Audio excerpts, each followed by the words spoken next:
Afternoon all.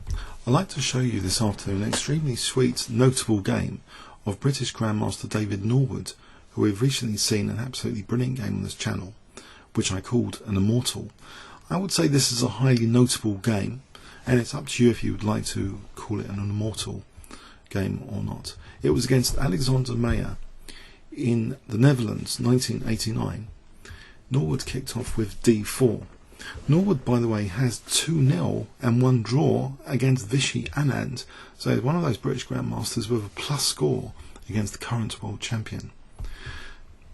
Alexander Maier played e6, and we saw c4, d5, knight f3, knight f6, knight c3, and it looks like a standard Queen's Gambit declined type position, bishop g5, c6. Very solid for black so far. e3, black plays now h6, and white voluntarily gives up the dark squared bishop with bishop takes f6. After bishop takes f6, now a rather odd looking move in some respects is played here. In this position, white actually played queen b3, queen b3 in this position. Very interesting indeed. Putting pressure on black's queen side. Black now castled king side, white castled queen side here. And now black prepares what seems to be an utterly logical plan. Alexander Maier played a6.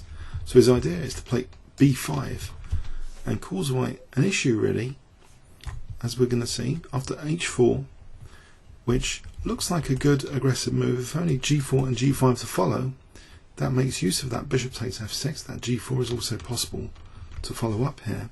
But now black plays b5.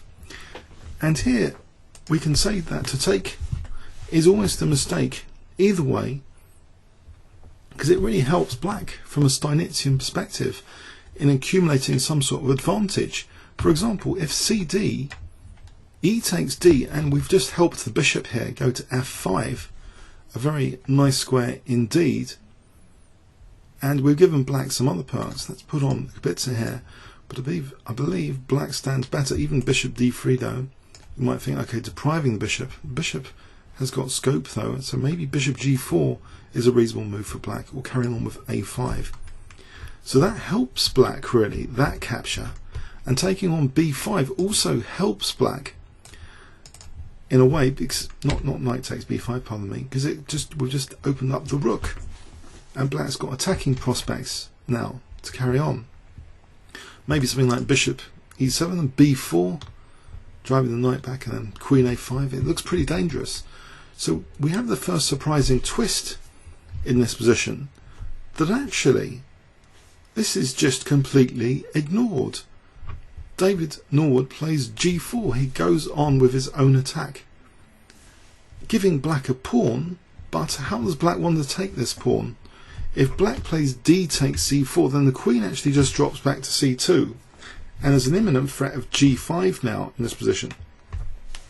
And actually the engine really likes this position for white. It's an advantage for white, it's given this position. If b4, knight e4, and we're still threatening, well, we're threatening all sorts of things like bishop takes c4, maybe g5. So this is very interesting.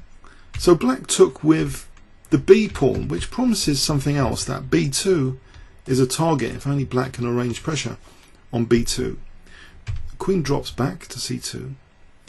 And now with this g5 threat, the bishop doesn't really want to go to e7, and it looks as though it should be more helpful as a kind of fianchetto bishop, if it can fianchetto on g7.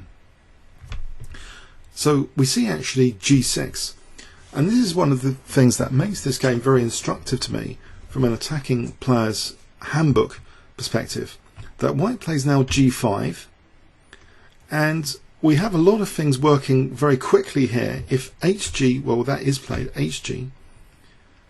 If bishop takes g5 here, white has a very, very fast attack in this position. Let's see, knight takes g5 should be quite good, with the idea of a quick f4. And we've got a queen h2. This looks dangerous, but there might actually be stronger. From an engine point of view, this position here, white's actually got a very interesting idea in bishop takes c4. And if black dares take rook dg1, and we've got a fast attack on g6 now, so this looks very, very frightening. This is actually lost for black. If bishop e7, we just smash through. So that pawn's, you don't really want to take a pawn which is shielding basically your king. So the bishop drops back to g7 in the game. And it looks as though this fianchetto bishop should be defending the key squares, and there's no dark square bishop for white. But bear in mind, the queen is versatile. It's a versatile piece. It can go on both colour complexes, the light and the dark colour complex. And here we see a very, very instructive idea indeed emerging soon. We see knight e5 to start off with. So inhibiting knight d7 because it looks as though c6 will drop, so putting pressure, inviting bishop takes e5, which would lessen the protection around the critical dark squares. So for the moment, black actually played rook e8, and now white plays f4.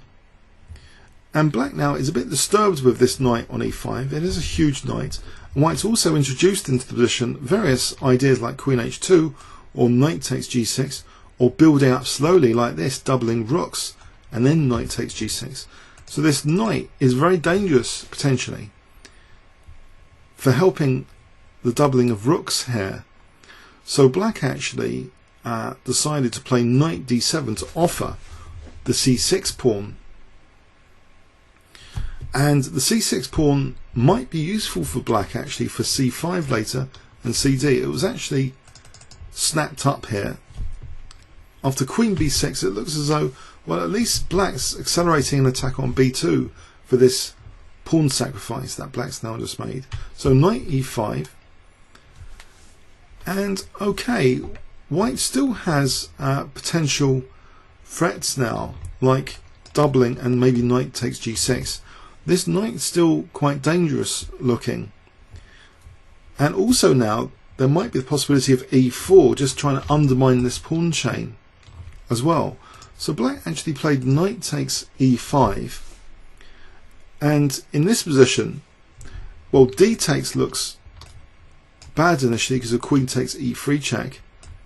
I'm not sure there's any need to investigate that further. After queen takes e3 check, this is good for black. So the only way to really capture that is played f takes e. This does open this f file though. Bishop d7. And here is where there's a very, very nice attacking pattern, I think, to be aware of.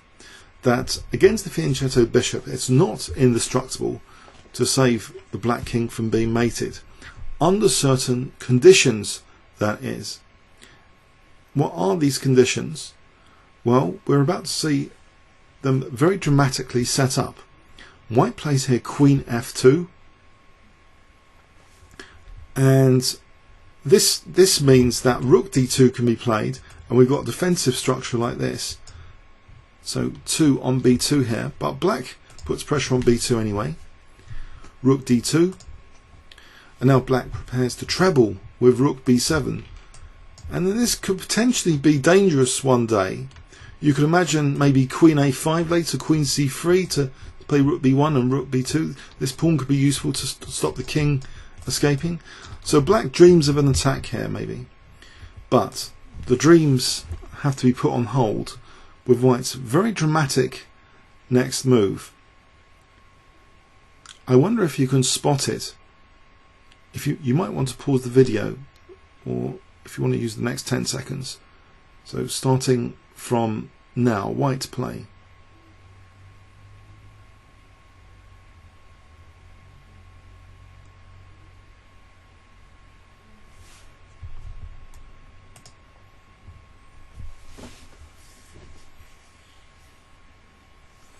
Okay, now there's a little bit of controversy here perhaps.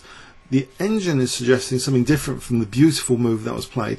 The engine move is quite beautiful as well, so I'll give yourself points for this if you saw the engine's move, which was rook h7. This is very, very dangerous. It wasn't a game continuation, but extremely dangerous for similar reasons to the game actually. That if the king takes, then queen takes f7 now threatens rook h2 mating. This is very, very difficult.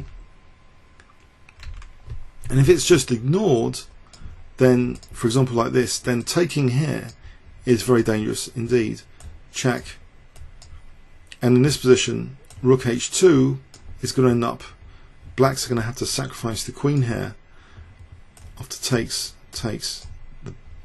Now this is just better for white. But we see a really, really beautiful move, which is not rook h7. It's queen f6, which initially at depth 15 was giving -4. The engine was giving -4. Depth 18, still black's better on rook ab8, queen going back, bishop c6. I'm just reading you some thoughts here at depth 19 that this is given as unsound because of rook ab8, queen f3, bishop c6, bishop g2. So that seems to be the consensus here. But at depth 20, something remarkable happens that it's actually proven to be an absolutely fantastic move. It's changed its mind totally, because in this position, rook ab8, and it's this move which got into the computer's analysis here. White to play in this position, because it seems black's holding white back with this b2. Now hold on a sec, before we explore that though, what if just taking, you might think, well, why can't we just take this? G takes, and white's now threatening to double the rooks. The king has no escape here. That dreaded pawn is covering the square, so that'll be mating.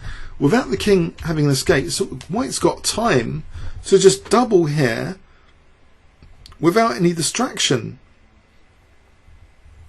How does black actually distract here? Apart from sacking his queen, he'll just be material down if he sacks his queen. There's no actual defense in this position. If rook ab8, okay, white has to be careful here though, because this counter sacrifice is absolutely fine. But as in the game, there's a crucial move here which gives white the extra little bit of time needed, which is knight d1, and again black will be defenseless now to rook h2. c3 won't help, and this is very, very similar to the game continuation. So let's just go back to the game continuation after queen f6. We're going to basically transpose into that. Black played rook ab8, and now we see this killer move. If rook h2, queen takes b2, in this position we see again queen takes b2. No, actually queen takes b2 doesn't actually work. Pardon me. Black first takes on f6, then plays queen takes b2. That will be fine. But if queen takes b2 here, rook takes,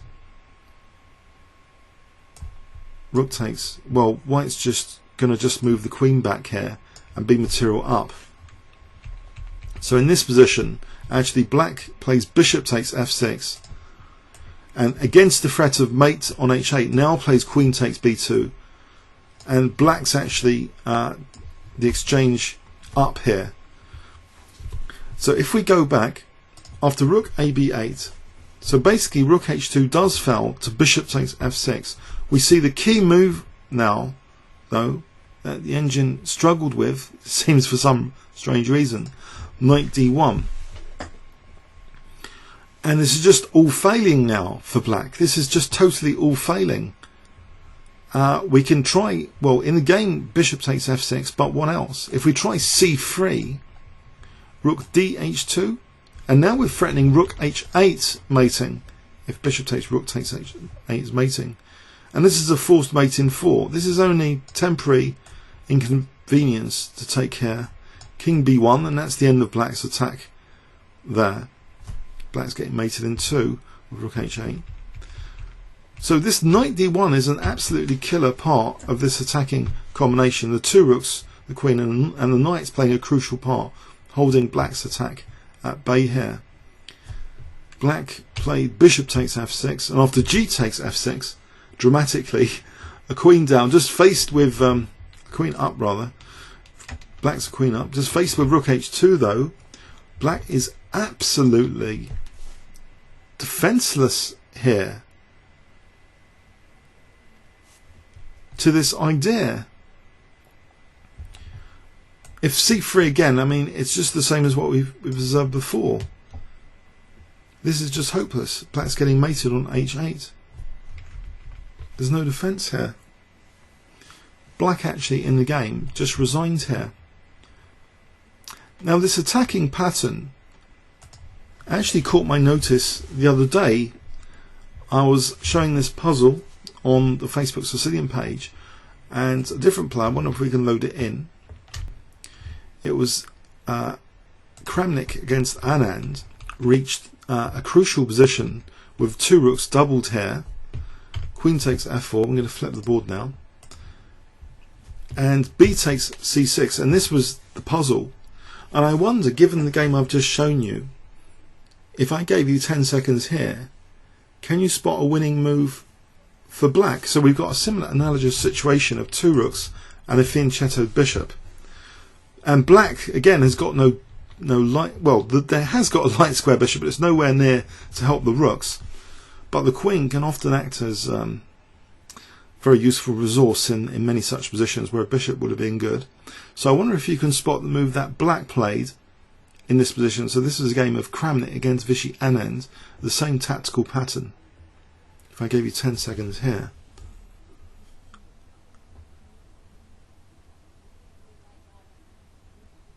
It's a bit more complicated because there's this dangerous discovered check, but Queen f3 was played. And in this position, black had to tread, I think, a little bit more carefully. Again, if on c takes b, check. King f5 is the best move, apparently. If king g5, then this is an unneeded complication, but still black is better. But bishop takes, and queen d8 deflecting one of the rooks, attacking, getting rid of the doubled rooks is possible. Rook c3, and okay, black's still better, but it's not as cute and clear cut as what it could have been. So in the game, actually, to avoid this problem of queen d8, in this position, after this discovered check, Vishy Anand just played king f5, and so this rook h1 idea is an absolute killer. You know, bishop takes, we're left with the same sort of pattern. G takes, and now rook h1 is mating. And again, this is utterly hopeless for white. So I think there's a lesson here that this attacking pattern with the fianchettoed bishop, if you can double your rooks and establish a really dangerous form pawn on f3, there's a wonderful mating opportunity there for you. Maybe in your own games you'll spot that pattern. Okay, comments or questions on YouTube? Thanks very much.